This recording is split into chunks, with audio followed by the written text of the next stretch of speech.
there's this guy, Frank Ancona, who's an imperial wizard of the Ku Klux Klan. And his group was like handing out flyers, and people were obviously very upset about it. And a local news agency talked to this guy.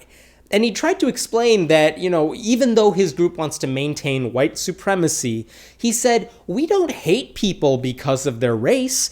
We're a Christian organization. As if that's supposed to make it okay that you could say things like that. Now, obviously, anyone who heard this guy say this is just like, no, we're not letting you get away with that. You guys are totally racist. We know that. And the fact that you spouted a Bible verse after it doesn't justify it at all. But the funny thing is, you don't always hear people make the same connection when a pastor says something against gay people, for example, and crouches that in a Bible verse. They'll say, no, we don't hate the sinner, we hate the sin because, Jesus compelled us to do it.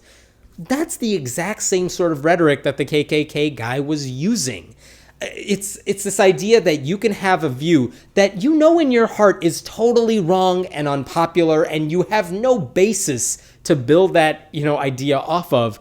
But if you crouch it in a Bible verse, that somehow makes it magically acceptable. No, it doesn't. Just because you can quote a Bible verse doesn't mean anything you're saying has more credibility to it. If you want to be racist, you better give me a damn good reason why your racism makes sense. Because I'll give you the truth is it won't. There's nothing you can say that'll make it make sense.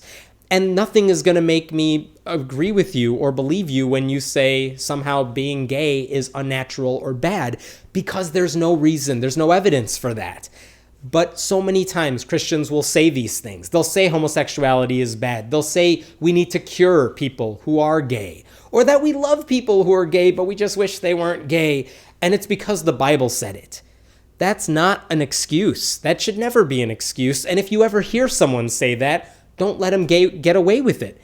Make them justify their horrible bigotry to you without using the Bible.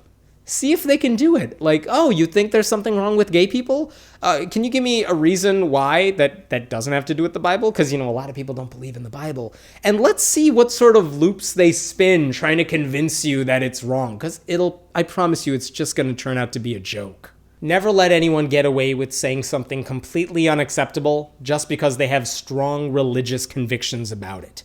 If we've learned anything from the KKK guy, it's that being hateful and saying you're a Christian, those are not mutually exclusive. Those can overlap. And by the way, I'm not saying even any Christian really would agree with this guy, but unfortunately, I've seen a lot of Christians let their pastors get away with saying things against gay people because it's cloaked in the Bible.